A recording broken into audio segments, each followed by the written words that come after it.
Hello everyone, कैसे हैं आप सब लोग। मैं हूं CS Anoop Jain and welcome to our channel CS eat blaster exclusively only for CS eat student. और आज हम लोग आपका एक सब्जेक्ट स्टार्ट करने जा रहे हैं, legal aptitude and logical reasoning. हाँ जी, बिल्कुल सही सुना आपने। सब्जेक्ट का नाम है legal aptitude and logical reasoning.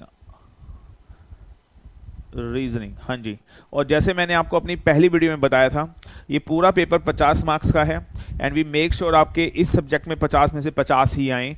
और जो ये लीगल एप्टीट्यूड है ये 25 मार्क्स का है और जो लॉजिकल रीजनिंग है ये 25 मार्क्स की है। जो ये लीगल एप्टीट्यूड है ये आज हम स्टार्ट करने जा रहे हैं, ये 25 मार्क्स वाला portion. And I am telling you, आपको लॉ से प्यार हो जाएगा, इतना तो मेरा वादा है आप लोगों से। तो सर आज हम जो स्टार्ट करने जा रहे हैं लेक्चर 1 है, और लेक्चर 1 किसका? लीगल एप्टीट्यूड, जो 25 मार्क्स का है। लॉजिकल रीजनिंग आपको कौन पढ़ाएगा? CA Arun Setia sir. Is that okay? चलिए सर, तो लीगल एप्टीट्यूड और एक चीज मैं बता दूं कुछ कराने से पहले, मैं आपको बोलना चाहूंगा कि आप सब लोग एक 400 पेज का रजिस्टर बनाएंगे। 400 पेजेस का एक रजिस्टर आप बनाएंगे। नोट्स आपको मिल जाएंगे और नोट्स मैं आपके लिए अपलोड कर दूंगा, डोंट वरी। सारे के सारे नोट्स आपको डिस्क्रिप्शन में मिल जाएंगे, आप वो नोट्स रेफर कर सकते हैं। लेकिन नोट्स से सबसे इंपॉर्टेंट है, हम आपको जो भी कराएंगे उसके हैंड रिटन नोट्स बनवाएंगे। हम लोगों का पढ़ाने का तरीका यही होता है, हम आप सब लोगों को हैंड रिटन नोट्स बनाएंगे और वो सारे नोट्स आप मेंटेन करेंगे। समझ में आया आपको? सब कुछ वर्ड बाय वर्ड आप लिखोगे, सब कुछ आपको लिखना है। Are you getting? और आपको पेपर में वही पढ़ के जाना है जो मैं आपको लिखवाऊंगा। बुक से भी रेफर कर सकते हैं, आपकी मर्जी है, बुक से भी हम लोग पढ़ेंगे। लेकिन सर एग्जाम टाइम पे जो एक दिन पहले जो आपको पढ़ना है, वो जो क्रिस्प नोट्स हम आपको क्लास में प्रिपेयर करवाएंगे वो आपको पढ़ना है। और आप देखिएगा रिविजन कितना आसान हो जाएगा, सब्जेक्ट कितना इंटरेस्टिंग हो जाएगा। बस आप लिखते जाइएगा, नोट करते जाइएगा, समझते जाइएगा एंड ऑल सॉर्टेड, कुछ करने की जरूरत ही नहीं है। यस, तो सर 400 पेज का एक रजिस्टर और आप लिखना शुरू करें। और सर सबसे पहले आप हेडिंग डाल लीजिएगा लीगल एप्टीट्यूड। और सर जो लीगल एप्टीट्यूड है इसमें ये कितने मार्क्स का है? सबसे पहले तो ये बता दो, 25 मार्क्स का। और मैं आपको बता दूं जो ये 25 मार्क्स का जो ये पेपर है, क्योंकि 25 नंबर का तो लॉजिकल रीजनिंग आएगी, तो टोटल 50 मार्क्स का पेपर है। तो जो 25 नंबर का जो लीगल एप्टीट्यूड है इसके अंदर आप पढ़ोगे लॉ। अब 12th क्लास के बाद आपने अकाउंट्स पढ़ा होगा, आपने दैट इज बिजनेस स्टडी पढ़ी होगी, आपने इंग्लिश पढ़ी होगी, एटसेट्रा एटसेट्रा, लेकिन लॉ आपने कभी भी नहीं पढ़ा होगा। तो सर पहली बार आपकी लाइफ में we are introducing this subject law. तो शायद आपने इसके बारे में कभी नहीं पढ़ा होगा, तो आज हम इसके बारे में डिस्कस करेंगे। और मैं आपको बता दूं पूरा जो सीएस का कोर्स है, सीएस एग्जीक्यूटिव, सीएस प्रोफेशनल, पूरा का पूरा लॉ बेस्ड है। तो सर अगर आपके लॉ के कॉन्सेप्ट स्ट्रांग नहीं होंगे तो आप आगे कुछ नहीं कर पाएंगे। इसलिए सर बहुत स्ट्रांग एंड सुपर स्ट्रांग आपको करने हैं ये सारे के सारे टॉपिक। यस, चलिए सर, तो सबसे पहला सवाल हम पढ़ने जा रहे हैं लॉ। लीगल एप्टीट्यूड में क्या पढ़ने जा रहे हैं? लॉ, कानून। और इसको हिंदी में हम कानून बोल सकते हैं, राइट? इसको हिंदी में हम कानून बोल सकते हैं। तो कानून पढ़ने जा रहे हैं। तो सवाल है ये कानून क्या होता है? The first question in front of you, आपके सामने पहला सवाल ये रहा। और सवाल ये है कि लॉ होता क्या है? What is law? कानून क्या है? और मुझे लगता है हम सबको पता ही है कानून क्या होता है। अब लिख लीजिएगा, ध्यान से सुन लीजिएगा। Law is nothing, it is rules and regulation that से व्हाट पीपल मे और मे नॉट डू। सर हर देश, हर कंट्री अपने किसी भी देश को चलाने के लिए जो देश है, जो गवर्नमेंट है, जो एक कानून बनाती है, और एक नहीं बड़े सारे कानून बनाती है, अलग अलग चीज़ों के ऊपर कानून बनाती है। और वो कानून आपको बताता है कि आप क्या कर सकते हैं और आप क्या नहीं कर सकते। That is something called law. याद रखिएगा, कोई भी कंट्री बिना लॉ के नहीं चल सकती। हर देश के अंदर, इंडिया हो या पाकिस्तान हो, यूएसए हो या कोई भी हो, सब देशों को रेगुलेट करने के लिए क्या चाहिए? कानून चाहिए, लॉ चाहिए। और लॉ आपको बताता ही क्या है? लॉ आपको दो चीजें बताता है, क्या करना चाहिए, क्या नहीं करना चाहिए। मेरा एक सवाल है, क्या आप खून कर सकते हैं? हाँ जी, my first question from all of you, आप सबसे एक सवाल है, क्या आप खून करना चाहते हैं? क्या आप खूनी बनना चाहते हैं? क्या आप खून कर सकते हैं? क्या आप खून कर सकते हैं? मेरा पहला सवाल आप सब लोगों से। हाँ जी, क्या आप खून कर सकते हैं? मैं आपसे पूछ रहा हूं, कमेंट बॉक्स में लिखिए, क्या आप खून कर सकते हैं? आपकी किसी से लड़ाई हो गई और आप उससे बहुत चिढ़ते हो, आप उसकी शक्ल देखना भी पसंद नहीं करना चाहते, और आप 1 मिनट के लिए उसे बर्दाश्त नहीं कर सकते, क्या आप उसका खून कर सकते हो? मेरा सवाल, क्या आप उसका खून कर सकते हो? हाँ या ना? Answer is no. कोई बता सकता है आप उसका खून क्यों नहीं कर सकते? आपको तो बड़ा मन है उसे खून करने का, आपका तो मन है उसे मसल दो, उसे मार दो, उसे जान से मार दो, फिर भी आप उसका खून क्यों नहीं कर सकते? क्या बात हो गई, क्यों खून नहीं कर सकते? बिकॉज हमारे देश का कानून है, हमारे देश के कानून में लिखा हुआ है, क्या लिखा हुआ है? खून करना क्राइम है, मर्डर इज अ क्राइम, हमारे देश के कानून में लिखा हुआ है। हमारे देश में बहुत आगे बड़ी सारी चीजें बताऊंगा सर, अभी तो थोड़ा सा मैं आपको समझा रहा हूं कानून है क्या। हमारे देश के कानून में लिखा हुआ है, क्या लिखा हुआ है? Murder is a crime, murder is a crime, खून करना जुर्म है और इसके लिए आपको सजा हो सकती है, उम्र कैद हो सकती है, फांसी हो सकती है, व्हाटएवर। इसलिए सर आप खून नहीं कर सकते। मैं आपको बता दूं एक चीज, अगर हमारे देश के कानून में ये ना लिखा हो कि खून करना क्राइम है, तो सर राह में चलते हुए आप किसी का भी खून कर देते, कोई आपको कुछ नहीं कर सकता था। अच्छा, खून करने के बाद पुलिस आपको पकड़ लेगी, ये बात भी कहां लिखी हुई है? कानून में। Are you getting? सर जो भी कुछ इस देश में हो रहा है वो everything is regulated by the law. हम खून इसलिए नहीं कर सकते क्योंकि कानून में लिखा है अगर खून करोगे तो पुलिस पकड़ लेगी, जेल में डाल दिया जाओगे और कोर्ट आपको सजा सुना सकता है, इसलिए हम खून नहीं कर सकते। सोच के देखिए, जरा सोच के देखिए दोस्तों, मैं पूछ रहा हूं आपसे, सोच के देखिए, अगर ऐसा लिख दिया, अगर लॉ मेकर, अगर हमारे देश का जो लॉ मेकर है वो ये लिखना ही भूल जाए, हाँ जी, हमारे देश का जो लॉ मेकर है वो लिखना भूल जाए कि खून करना क्राइम नहीं है, वो ये लिखना ही भूल जाए, हाँ जी, और मान लो पूरे कानून में कहीं नहीं लिखा है कि खून करने के बाद क्या होगा, तो सर मैं खड़े खड़े 500 लोगों को खून कर दूंगा और पुलिस मुझे हाथ भी नहीं लगा सकती। क्यों? क्योंकि किसी कानून में कुछ लिखा ही नहीं है। That is very. अब आप मुझे बताओ, क्या किसी देश को चलाने के लिए, क्या अगर कानून ना हो तो क्या हमारे देश के अंदर, आप मुझे बताओ, खूनी ही खूनी पैदा होंगे? यस और no? Yes sir. Regarding that, इसलिए सर किसी भी देश को अगर आप चलाना चाहते हो तो हमें पता होना चाहिए कि कानून क्या है और हमारे देश में कानून बने होने चाहिए। और सर एक चीज बताओ, कानून हमारे देश में हर चीज के ऊपर कानून बना हुआ है, क्या अब हमें उस कानून के बारे में पता भी होना चाहिए? Answer is yes. और क्या हमें उस कानून का पालन भी करना चाहिए? Answer is yes. तो that is very very important topic and that this is called what law. Law क्या है? Those rules and regulation that says what people may और मे नॉट डू। लोगों को क्या करना चाहिए, लोगों को क्या नहीं करना चाहिए। एक सवाल और ध्यान से सुनिएगा, मेरा सवाल है, पहला सवाल, हाँ जी, क्या मैं अनूप जैन किसी पर्सन को, मान लो किसी का एग्जांपल ले लेते हैं, किसका एग्जांपल है, किसी का भी ले लो, राम को, क्या मैं राम का मर्डर कर सकता हूं? क्या मैं राम का खून कर सकता हूं? नो। क्यों? क्योंकि कानून में लिखा हुआ है it is a crime, law में लिखा हुआ है इट इज अ क्राइम। मेरी बात समझ में आ रही है?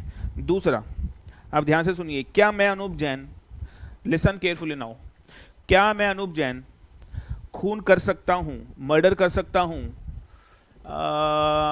चिकन का, मुर्गे का? हाँ जी, दोनों बातों में फर्क है, जरा समझिए। सर कानून की इंपॉर्टेंस बता रहा हूं, कानून क्या है। हाँ जी, क्या मैं राम का खून कर सकता हूं? हाँ जी, क्या मैं राम का खून कर सकता हूं? नो। क्यों नहीं कर सकता? क्योंकि कानून में लिखा है कि राम का खून करना क्राइम है, इसलिए मैं नहीं कर सकता।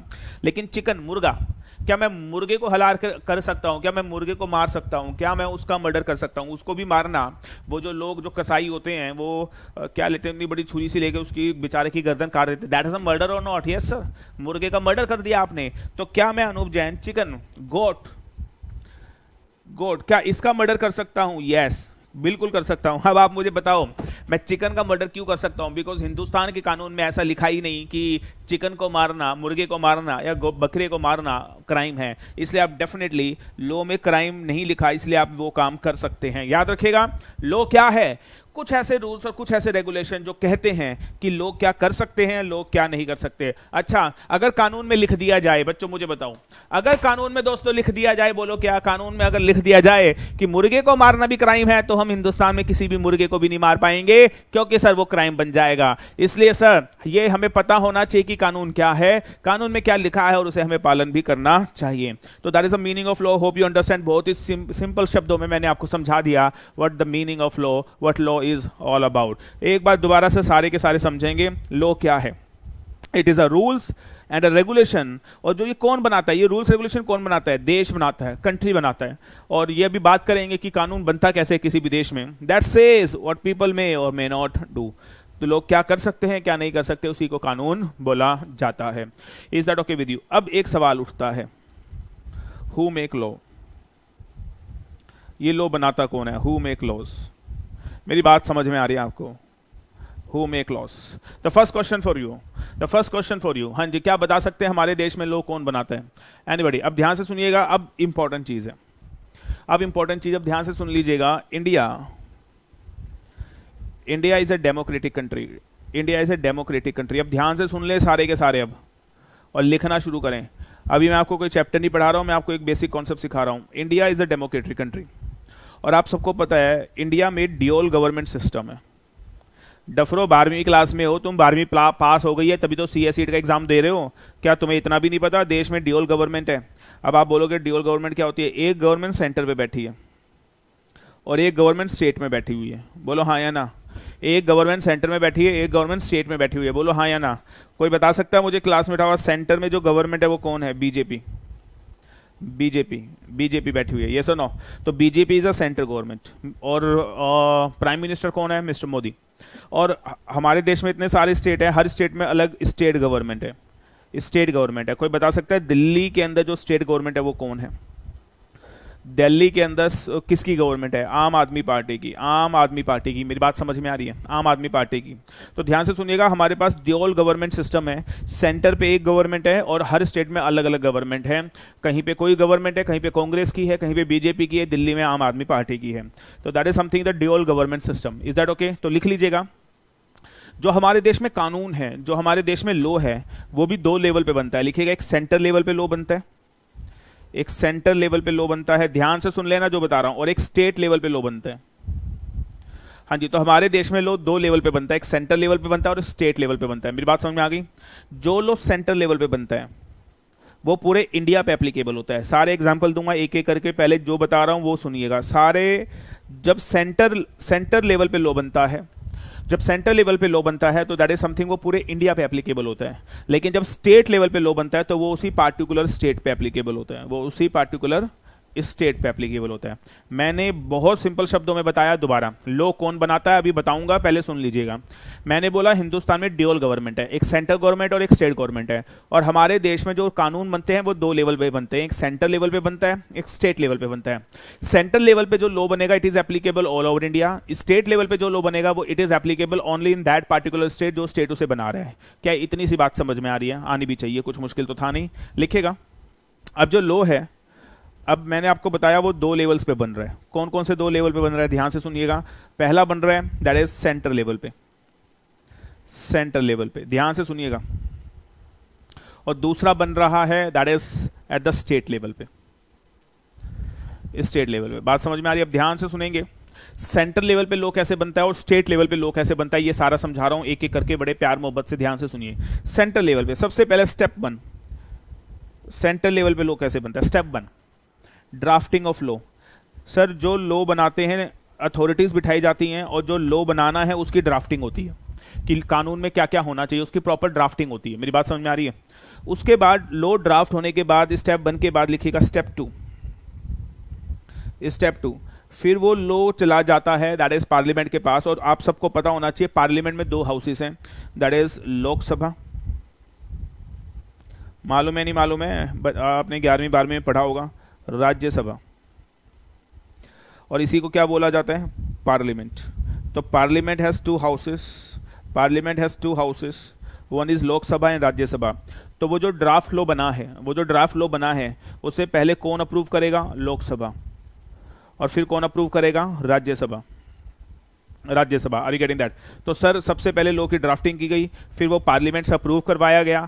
पार्लियामेंट कौन है हमारे देश में? Lok Sabha, Rajya Sabha, and that is उसके बाद फाइनली लिख लीजिएगा, उसके बाद फाइनली प्रेसिडेंट ऑफ इंडिया के पास लेके जाया जाता है। President of India, president of India हमारे देश के उनके पास लिया जाता है, और वो उसके ऊपर फिर साइन कर देते हैं, वो उसके ऊपर वो साइन कर देते हैं। क्या मेरी बात समझ में आ रही है? हाँ जी। तो मैं बता रहा हूं आपको लॉ कैसे बनता है।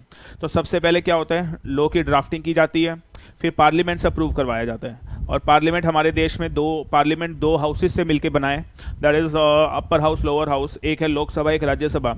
लोकसभा उसे अप्रूव करता है, राज्यसभा उसे अप्रूव करता है, और उसके बाद अप्रूव करने के बाद फाइनली वो लॉ कहाँ चला जाता है? बोलो जरा। वो लॉ चला जाता है प्रेसिडेंट ऑफ इंडिया के पास, और प्रेसिडेंट ऑफ इंडिया उसको साइन कर देता है। जैसे ही वो साइन करता है तो वो लॉ बन जाता है। और याद रखिएगा एक चीज़ और, एक चीज वो याद रखिएगा, लॉ फाइनली कब बनता है, कानून की शेप में कब आता है, जब प्रेसिडेंट ऑफ इंडिया उसके ऊपर साइन कर देते हैं। Are you getting that? उसके बाद लिखिएगा, उसके बाद जो प्रेसिडेंट ऑफ इंडिया लॉ के ऊपर साइन कर देते हैं उसको है ना पब्लिश कर दिया जाता है, पब्लिश इन ऑफिशियल गैजेट। लिख लीजिएगा ऑफिशियल गैजेट। ऑफिशियल गैजेट में पब्लिश करने का मतलब होता है कि पब्लिक डोमेन में पब्लिश कर दिया जाता है, लोगों को, दुनिया को पता चल जाता है। अथॉरिटी वेबसाइट्स के ऊपर, आप बस अभी के लिए इतना समझ लीजिएगा, गवर्नमेंट की वेबसाइट के ऊपर पब्लिश करने को ही बोला जाता है पब्लिश इन ऑफिशियल गैजेट। अभी के लिए आप इतना समझ लीजिए, धीरे धीरे जैसे आप लोग को लॉ की अंडरस्टैंडिंग होगी तो बहुत कुछ डिटेल में बताऊंगा। अभी बहुत सिंपल बता रहा हूँ सो दैट आप समझ पाए। तो मुझे बताओ सबसे पहले पब्लिश इन ऑफिशियल गैजेट का मतलब क्या, सरकार अपनी वेबसाइट पर डाल देती है और उसी को बोला जाता है पब्लिश इन ऑफिशियल गैजेट। तो सर सबसे पहले लोग बनाने का स्टेप नंबर मैंने आपको समझा दिए। कितने स्टेप हो गए जल्दी से बताओ? Step 1, step 2, step 3, step number 4 and that is step number 5। आप बस मुझे बताओ जल्दी से, अगर सेंट्रल लेवल पे लॉ बनेगा तो सबसे पहले याद होना चाहिए भाई, अब ये भूलने वाली बात नहीं है मेरे भाई, याद होना चाहिए भाई। तो सबसे पहले लॉ की ड्राफ्टिंग की जाए और फिर उसे पार्लियामेंट से अप्रूव कराओ। पार्लियामेंट में कितने हाउसेस? 2, लोकसभा राज्यसभा से अप्रूव कराओ। उसके बाद प्रेसिडेंट ऑफ इंडिया के से साइन कराओ और पब्लिश कर दो। कहां पे? ऑफिशियल गैजेट में। तो डेफिनेटली सेंट्रल लेवल पे लॉ बन जाएगा। जो सेंट्रल लेवल पे लॉ बनेगा it is applicable all over India, it is applicable all over India, all over India. क्या मेरी बात समझ में आ गई? Applicable all over India, is that okay? Simple. Now उसके बाद देखते हैं स्टेट लेवल पे। अब मान लो दिल्ली सरकार है, अब दिल्ली सरकार दिल्ली के लिए कानून बनाएगी, हो सकता है मान लो दिल्ली सरकार दिल्ली के लिए कानून बना रही है, कोई और स्टेट किसी और के लिए अपनी स्टेट के लिए कानून बना रहा है, तो क्या होगा? Step 1 same, drafting of law. Step 1 बिल्कुल सेम है, ड्राफ्टिंग ऑफ लॉ की ड्राफ्टिंग की जाएगी। अब देखो एक चीज याद रखना, अब सबसे इंपॉर्टेंट चीज है, जब सेंटर पे लॉ बनाया जाता है तो दैट इज वो पार्लियामेंट बनाता है, लेकिन जब स्टेट लेवल पे लॉ बनाया जाता है तो ध्यान से सुनना, लोकसभा राज्यसभा नहीं होती है, वहां पे होती है विधानसभा। अब ये सुना होगा आप लोगों ने, विधानसभा विधान परिषद, सुना है? विधानसभा विधान परिषद। तो जैसे सेंटर पे वो लोकसभा राज्यसभा होती है वैसे ही स्टेट में विधानसभा विधान परिषद होता है। तो सर आप पहले विधानसभा से अप्रूवल ले लेंगे और उसके बाद आप विधान परिषद से अप्रूवल ले लेंगे और सर उसके बाद याद रखिएगा वहां पे, अब यहाँ पे प्रेसिडेंट ऑफ इंडिया, स्टेट में प्रेसिडेंट ऑफ इंडिया नहीं होते हैं, यहाँ पे होते हैं गवर्नर ऑफ द स्टेट। कौन होते हैं? Governor of the state. लिख लीजिएगा sir, governor of the state, and that is governor of the state से आप क्या करोगे? साइन करवा लोगे और सर उसके बाद अगेन इसे पब्लिश कर दोगे। कहाँ पे? ऑफिशियल गैजेट में। कहाँ पे पब्लिश कर दोगे? बोलो, ऑफिशियल गैजेट के अंदर। तो I would say that is something the state level. अच्छा आप ध्यान से सुन लो, अब आप मुझे बताओ जल्दी से, जो लॉ स्टेट बनाएगा वो कहाँ एप्लीकेबल होगा? Only in state. लेकिन जो लॉ सेंटर बनाएगा वो कहाँ एप्लीकेबल होगा? All over India. अब जब हम लॉ पढ़ेंगे तो मैं आपको बताऊंगा, अब ध्यान से सुनना, अगर अब मैं बोलूं ये लॉ, अगर मैं ऐसा बोलूं income tax is applicable all over India, इस लाइन का क्या मतलब होगा? अगर आज के बाद मैं आपको एक लाइन पूछूं income tax act is applicable all over India, इस लाइन का क्या मतलब हुआ? अगर इसका मतलब क्या ये हुआ that income tax act is applicable all over India, इसका मतलब ये हुआ कि उसको किसने बनाया होगा? पार्लियामेंट ने। Are you getting? अगर मैं बोलूं दिस फलाना फलाना act is applicable only in Delhi, इसका मतलब वो किसने बनाया होगा? दैट इज स्टेट ने बनाया होगा। तो सेंटर द्वारा बनाया गया law that is applicable all over India, state द्वारा बनाया गया law is applicable only in that particular state. मुझे लगता है इतनी बात आपको समझ में आ गई होगी। तुम लोग अभी 12th के स्टूडेंट हो तो मैं आपको 12th के हिसाब से पढ़ा रहा हूँ, ज़्यादा टेक्निकलिटीज नहीं, तो इसके अंदर बताने के लिए बहुत कुछ है, बहुत कुछ टेक्निकलिटीज के साथ मैं आपको सिखा सकता हूँ यहाँ पे, लेकिन नहीं, आपको अभी उतना ही सिखाऊंगा जितना आप सीख पाएंगे और धीरे धीरे लेवल को इंक्रीज करेंगे। अभी बिल्कुल बेसिक सिखा रहा हूँ। चलो याद करेंगे सर, मेरे साथ साथ याद करेंगे और कुछ भी नहीं है। सबसे पहले मैंने बताया लॉ क्या है, हम पढ़ रहे हैं लीगल एप्टीट्यूड। बच्चों लीगल एप्टीट्यूड मतलब लॉ के बारे में पढ़ेंगे। और लॉ क्या है सर? हर देश कुछ लॉ रूल्स एंड रेगुलेशन बनाता है जो बताता है क्या करना चाहिए और क्या नहीं। और हमारे देश में लॉ बनाने के लिए दो अथॉरिटीज हैं, एक है पार्लियामेंट और एक है state legislature. Are you getting that? और सर यहाँ पे कैन वी से, अच्छा एक बात बताओ, क्या लॉ गवर्नमेंट बनाती है? Answer is no. Whether law is made by the government, एक सवाल है, इसके ऊपर दोबारा लौटेंगे। क्या लॉ, और ये भी बड़ी गलत फहमी है लोगों में, क्या लॉ गवर्नमेंट बनाती है? Answer is no. Sir law government बिल्कुल भी नहीं बनाती, ध्यान से सुन लीजिएगा। लॉ एक तो सेंटर पे बनता है, सेंटर लेवल पे बनता है, और एक स्टेट लेवल पे बनता है। अभी बताया मैंने, सेंट्रल लेवल पे लॉ बनाने की पावर पार्लियामेंट की है, पार्लियामेंट की है, और सर स्टेट लेवल पे लॉ बनाने की पावर स्टेट लेजिस्लेचर की है। मेरी बात समझ में आ रही है? कमेंट में लिख देना हाँ या ना। और अब आप ध्यान से सुन लेंगे जल्दी से, अगर सेंटर पे लॉ बनेगा तो किसके पास जाना पड़ेगा? पार्लियामेंट। और पार्लियामेंट का मतलब दो हाउसेस, लोकसभा, राज्यसभा। और अगर स्टेट लेवल पे लॉ बनाना है तो स्टेट लेजिस्लेचर में जाना पड़ेगा। स्टेट लेजिस्लेचर का मतलब दो चीजें, क्या? विधानसभा, विधान परिषद। और सर अगर सेंटर पे लॉ बनेगा तो साइन कौन करेंगे? अपने प्रेसिडेंट। और यहां पे कौन साइन करेगा? The governor of the state. Are you getting what I am saying? Are you getting? अब दोबारा याद कर लीजिए एक बात जरा। हाँ जी, drafting of law clear, Lok Sabha pass करेगा, राज्यसभा पास करेगा, प्रेसिडेंट ऑफ इंडिया साइन करेंगे एंड पब्लिश कर दिया जाएगा ऑफिशियल गैजेट। ऑफिशियल गैजेट मतलब वैसे तो इसको हिंदी में बोलते हैं भारत का राजपत्र। इसके बारे में भी डिस्कस करेंगे। अगेन जैसे मैंने बोला ज़्यादा डिटेल अभी बात नहीं करूंगा, इतना बताऊंगा आज की क्लास में कि आप थोड़ा थोड़ा सीख पाएं, क्योंकि मुझे लगता है आप 12th क्लास के स्टूडेंट हैं तो ज़्यादा कुछ कभी पढ़ा नहीं होगा इन चीज़ों के बारे में, तो ज़्यादा टेक्निकलिटीज़ बता के आपका दिमाग खराब नहीं करना चाहता।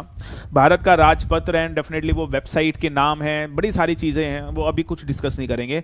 और अभी मान लो बस गवर्नमेंट अपनी वेबसाइट पर पब्लिश कर देगी, आर यू गेटिंग दैट? वो वेबसाइट का क्या नाम है सब बताऊंगा, बट अभी कुछ नहीं। Is that okay? और स्टेट लेवल पर किससे अप्रूव कराओगे? विधानसभा, विधान परिषद। कौन साइन करेगा? Governor of the state. और फिर अगेन यहां पे भी इसको भी ऑफिशियल गैजेट के अंदर पब्लिश कर दिया जाएगा। Are you getting? इसमें एक चीज और है, अगेन आई वुड से अभी उसके बारे में डिस्कस नहीं करेंगे कि कॉन्स्टिट्यूशन ऑफ इंडिया, संविधान क्या है, उसके अंदर 3 बॉडी है, legislative body, executive body, judicial body. मुझे लगता है इतना टेक्निकल अभी बताने की आपको जरूरत नहीं है। Is that okay? अब आप बस मुझे ये बता दो अभी तक मैंने आपको क्या सिखाया। अभी तक मैंने ये सिखाया लॉ क्या है, फर्स्ट पॉइंट। अभी तक मैंने आपको क्या बताया? लॉ क्या है, that is the first point. फिर मैंने आपको बताया लॉ रूल्स एंड रेगुलेशन है जो हर देश बनाता है कि लोग क्या कर सकते हैं क्या नहीं। क्या आप खून कर सकते हैं? क्या आप मुर्गी का खून कर सकते हैं? क्या आप एक इंसान का खून कर सकते हैं? इसके बारे में बात बताया।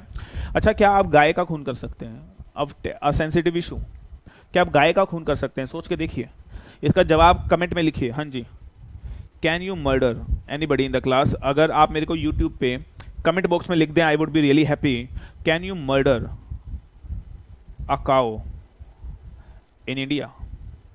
अब सोच के जवाब दीजिएगा, इसका सोच के जवाब दीजिएगा। Can you murder a cow in India? हाँ जी, सोच के देखिएगा। अब आपको अब कर सकते हो या नहीं कर सकते हो? हाँ जी। अच्छा, क्या इंडिया में लड़का लड़की शादी करके रह सकते हैं? आफ्टर मैरिज इकट्ठा रह सकते हैं? आफ्टर मैरिज क्या लड़का लड़की इकट्ठा रह सकते हैं टुगेदर? हाँ या ना? यस, ये तो पता ही है। लेकिन अच्छा, इंडिया में क्या लड़का लड़की बिना मैरिज के इकट्ठा रह सकते हैं? हाँ जी, रह सकते हैं। तो 2 सवाल मैंने आपसे पूछे हैं, आप कमेंट बॉक्स में लिख के जरूर बताइएगा, दिमाग लगाइएगा। रह सकते हैं, नहीं रह सकते? अच्छा अभी बताओ, इंडिया में शादी के बाद लड़का लड़की इकट्ठा रह सकते हैं? क्योंकि कानून में लिखा हुआ है इट इज वैलिड, कोई दिक्कत नहीं है। कानून में लिखा हुआ है इट इज वैलिड, कोई दिक्कत नहीं है। Are you getting that? मैंने आपसे पूछा शादी के बाद लड़का लड़की आपस में इकट्ठा रह सकते हैं, कोई दिक्कत नहीं है, कानून में लिखा है it is allowed, it is not crime. लेकिन क्या लड़का लड़की बिना शादी किए इकट्ठा रह सकते हैं? That is a question. और मुझे लगता है 12th के बाद इतनी मैच्योरिटी तो आ गई है कि ये जवाब आप दे सकते हैं। और क्या आप हिंदुस्तान के अंदर गाय को मार सकते हो? सर मार सकते हैं तो क्यों मार सकते हैं, नहीं मार सकते तो क्यों नहीं मार सकते? इसका जवाब दीजिए सर। इन सवालों का आपने अगर YouTube के अंदर कमेंट्स लिख दिए ना तो आपको समझ में आ जाएगा व्हाट इज लॉ। आपको समझ में आ जाएगा व्हाट इज लॉ। लॉ क्या कहता है कि किसी भी देश में एक इंसान क्या कर सकता है, क्या नहीं कर सकता, इसी को क्या बोला जाता है? लॉ। और यही मैं आज आपको पढ़ाने आया हूं and that subject is all about law. Are you getting? कौन बनाता है लॉ मुझे बताओ? सेंट्रल, हिंदुस्तान में कहां बनेगा? सेंट्रल लेवल पे भी बनेगा और स्टेट लेवल पे भी बनेगा। क्या मेरी बात समझ में आ रही है? बोलो हाँ या ना। क्या ये 2-3 क्वेश्चन के जवाब आप लोग देना चाहेंगे मुझे? सर यस और नो। सर दिमाग इतना खुल जाएगा जब हम लॉ पढ़ना शुरू करेंगे, अभी तो कुछ किया ही नहीं है। अभी तो मैंने बस, आप ये लगा लो, इधर उधर की ऐसी बातें कर रहा हूं। मैंने तो अभी आपको कुछ पढ़ाना शुरू किया ही नहीं है, क्योंकि सर मेरा मानना है 12th क्लास के स्टूडेंट हो तो थोड़ा सा 3-4 क्लास लगाऊंगा मैं आपका थोड़ा सा बेस बनाने के लिए। उसके बाद हम चलेंगे टेक्निकलिटीज पे। लॉ पढ़ते कैसे हैं, सेक्शन क्या होता है, सब सेक्शन क्या होता है, क्लोज क्या होता है, सब क्लोज क्या होता है, कॉन्स्टिट्यूशन क्या होता है, कॉन्स्टिट्यूशन में कितनी बॉडीज हैं, लेजिस्लेटिव बॉडी क्या होती है, एग्जीक्यूटिव बॉडी क्या होती है, जुडिशियल बॉडी क्या, कोर्ट कितने होते हैं, आर्बिट्रेशन क्या होता है, अवॉर्ड क्या होता है, सेंटेंस क्या होता है, सारी चीजों के बारे में बहुत डिटेल में डिस्कस करेंगे। और I am telling you, you are going to enjoy every bit of it, that is my promise.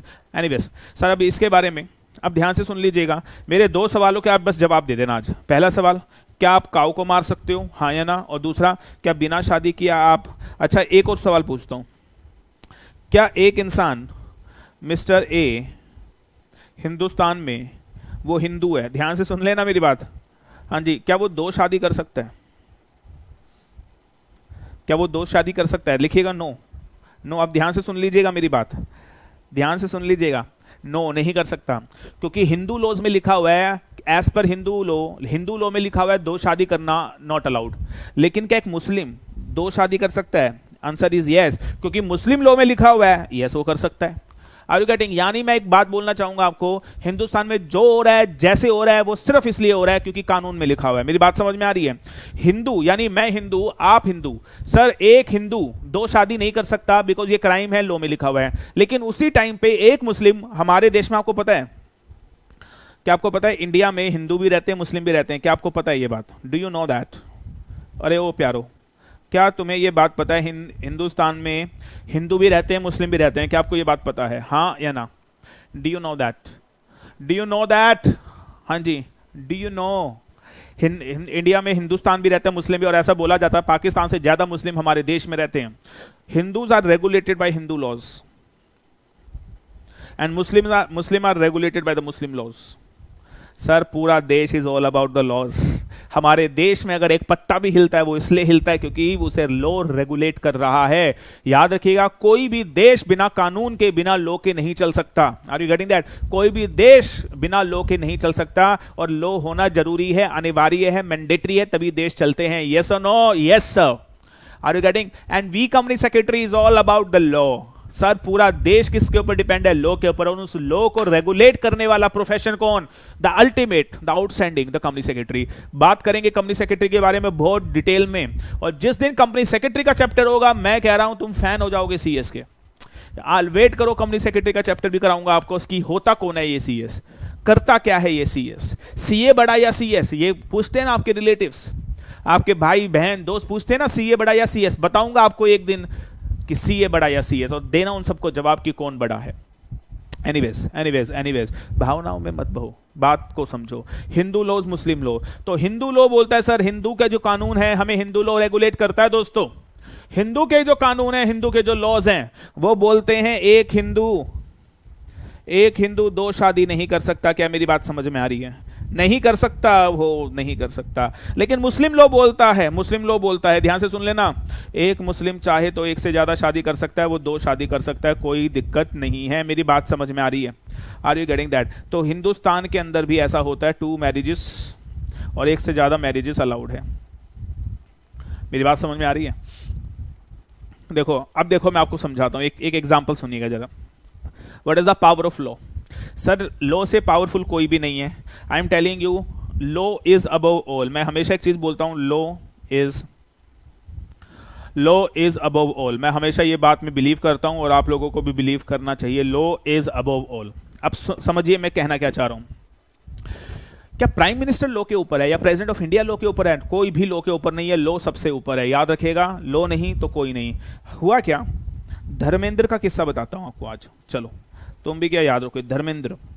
Sir Dharmendra क्या था, that is I would say, जो धर्मेंद्र भाई साहब थे, ध्यान से सुनिएगा, जो धर्मेंद्र भाई साहब थे वो हिंदू थे। अब उनकी एक शादी, उनकी ना शादी हो रखी थी, धर्मेंद्र की शादी हो रखी थी। उनकी बीवी का नाम तो मुझे याद नहीं है, लेकिन उनकी शादी हो रखी थी। उनके 2 बेटे थे, सन्नी देओल एंड बॉबी देओल। उसके बाद क्या हुआ, शोले की शूटिंग हो रही थी और धर्मेंद्र को प्यार हो गया किससे? हेमा मालिनी से। अब वो हेमा मालिनी से शादी करना चाहता था, कौन? धर्मेंद्र। लेकिन दिक्कत ये हुई कि एक हिंदू तो एक से ज्यादा शादी कर ही नहीं सकता। तो भाई साहब क्या हुआ, धर्मेंद्र जो हिंदू था उसने अपना धर्म चेंज कर दिया। धर्मेंद्र टर्न्स इनटू मुस्लिम, उसने अपना धर्म परिवर्तन किया, वो मुस्लिम बन गया। और धर्मेंद्र ने अपना नाम रखा दिलावर खान। यस, ये असली कहानी है। और जो हेमा मालिनी थी उसने भी अपना धर्म चेंज कर लिया, वो भी मुस्लिम में कन्वर्ट हो गई, उसने अपना नाम रखा अफशा। Are you getting? और दोनों ने शादी की, दिलावर खान एंड हेमा मालिनी दोनों ने शादी की, और अफशा ने शादी की, और उनकी 2 बेटियां हुई, Esha Deol, Ahana Deol. Are you getting that? तो that is the power of law. Are you getting? Hindu से कैसे कन्वर्ट हो गए, मुस्लिम में शादी की। लेकिन सर अब क्या हुआ पता है, तो बहुत पुरानी बात है, धर्मेंद्र और हेमा मालिनी की बड़ी पुरानी बात है। बड़े सारे लोगों ने इसका मजाक बना दिया, बड़े सारे लोगों ने एक से ज्यादा शादी करने के लिए क्या किया, धर्म परिवर्तन करना स्टार्ट कर दिया। तो सुप्रीम कोर्ट ने जजमेंट दी। सुप्रीम कोर्ट ने बोला धर्म परिवर्तन किया जा सकता है, लेकिन अगर धर्म परिवर्तन किया जा रहा है 2 शादी करने के लिए, दैट इज नॉट अलाउड। तो क्या आज की डेट में एक हिंदू सिर्फ और सिर्फ धर्म परिवर्तन इसलिए करे कि उसकी 1 से ज्यादा शादी हो जाए, क्या ये गलत है? यस, ये गलत है। लेकिन क्या मैं अपनी मर्जी से अपना धर्म परिवर्तन कर सकता हूं? यस। लेकिन क्या मैं अपना धर्म परिवर्तन सिर्फ शादी करने के लिए कर सकता हूं? No sir, it's a supreme court judgment. तो सर धर्मेंद्र ने कर लिया तो कर लिया, तुम ये नहीं कर सकते, ये मैं आपको बताना चाहता हूं। That is a power of law. अब मैं चाहता हूं आपसे एक चीज पूछना, क्या लॉ इज सुप्रीम? क्या लॉ इज पावरफुल? हाँ या ना? Answer is yes. Are you getting that? मेरी बात समझ में आ रही है? Are you getting that? Law के अंदर सर लॉ को समझ लिया जाए तो क्या लॉ के अंदर से आप मुझे बताओ गलतियां निकाल के लॉ को यूज भी किया जा सकता है, लॉ को मिसयूज भी किया जा सकता है? Yes sir. याद रखिएगा, मार्केट में जो लॉ यूज करता है उसकी इज्जत नहीं है, जो लॉ को मिसयूज करता है उसकी इज्जत है। आप मुझे बताओ धर्मेंद्र ने लॉ को यूज किया, मिसयूज किया? मिसयूज किया, और देखो शादी कर ली। Are you getting that? हम सिखाएंगे आपको कैसे लॉज में लूप होल्स निकाले जाएं, कैसे लकूना निकाला जाए। लकूना और लूप होल्स का मतलब होता है कैसे कमी निकाले और उससे कैसे बेनिफिट लिया जाए। ये सारी चीजें हम आपके साथ डिस्कस करेंगे। क्या मेरी बात समझ में आ रही है दोस्तों? Have you understand? अभी तक मैंने आपको सिर्फ एक चीज समझाई, what all about law. Is that okay with you guys? अब एक सवाल है, आपका पेपर का नाम क्या है? आपके पेपर का नाम बता दो मेरे को एक बार। पेपर का नाम है दोस्तों लीगल एप्टीट्यूड। पेपर का नाम है दोस्तों लीगल एप्टीट्यूड। मेरी बात समझ में आ रही है? पेपर का नाम बोलो लीगल एप्टीट्यूड। और इसके अंदर हम क्या पढ़ेंगे? लॉ। अब सुन लीजिएगा कौन कौन से चैप्टर में आपको पढ़ाने जा रहा हूं, ध्यान से सुन लीजिएगा। सबसे पहले मैं आपको पढ़ाऊंगा सब लॉ ऑफ कॉन्ट्रैक्ट। कॉन्ट्रैक्ट के ऊपर जो कानून है उसके ऊपर हम डिस्कशन करेंगे सर, बड़ा मजा आएगा। Law of contract you will enjoy, और मैं नेक्स्ट क्लास के अंदर हम लॉ ऑफ कॉन्ट्रैक्ट स्टार्ट कर देंगे। फिर हम आपको पढ़ाएंगे, लिख लीजिएगा, that is law of contract के बाद कॉन्स्टिट्यूशन ऑफ इंडिया, संविधान के बारे में बात करेंगे, कॉन्स्टिट्यूशन ऑफ इंडिया के बारे में बात करेंगे। क्या मेरी बात समझ में आ रही है? फिर एक लॉ मैं आपको पढ़ाऊंगा, law of tort, law of tort. फिर मैं आपको पढ़ाऊंगा that is basics of company law and the most important paper basic of company law. Sir आएगा, स्टार्ट होगा कंपनी लॉ तो बताएंगे। और sir basics of company secretaries, तो आपके कंपनी सेक्रेटरी जो कोर्स आप कर रहे हैं, और इतना कुछ बता दूंगा आपको, प्राइड होगा, प्राउड होगा ये कोर्स करने पे। Wait for that. आप बोलोगे तो कंपनी सेक्रेटरी का चैप्टर पहले भी लिया जा सकता है, कोई दिक्कत नहीं है। हाँ जी, that is a law of contract. ये 5 टॉपिक हमें आपको पढ़ाने, एंड आई प्रॉमिस ये 5 टॉपिक 25 के आएंगे और आपके 25 में से 25 ही आएंगे। Sir we are not working for 24, we are working only for 25 out of 25 आएंगे। एंड सर हमारी जितनी भी फैकल्टी CS ब्लास्टर्स के अंदर है सर, वो जो टॉपिक आपको पढ़ाएगी प्रॉपर नोट्स बना लीजिएगा। Sir our target is only 200 out of 200, हम इसके नीचे नहीं सोचते हैं। 180 से 200, minimum 180, maximum 200, that would be our target. क्या आप लोग हमारा साथ देंगे? यस और नो? आप मुझे बताओ जल्दी से, क्या ये जो मैंने और ज़्यादा कुछ नहीं बताया है, क्या थोड़ा बहुत आपको समझ में आया है? हाँ जी। क्या मैंने सिर्फ ये बताया कि हम आपको लीगल एप्टीट्यूड में क्या पढ़ाएंगे? लीगल एप्टीट्यूड होता क्या है, लॉ क्या होता है, लॉ बनता कैसे है। अब ये सारे मैंने आपको चार्ट्स बनवा दिए हैं, लिखवा दिया है, आप इसको 1-2 बार रिवाइज करिएगा। मैं आपको यकीन दिला दूं, तुमने अगर इसको 2-3 बार रिवाइज कर लिया, जिंदगी भर ये चीजें नहीं भूलोगे। एक एक कॉन्सेप्ट आप आपके रच जाएगा, बस जाएगा, आप कभी जिंदगी में भूल ही नहीं सकते, ये मेरा वादा है आपसे। क्या आपको आज की क्लास, मुझे बताओ आज की क्लास आपको कैसी लगी?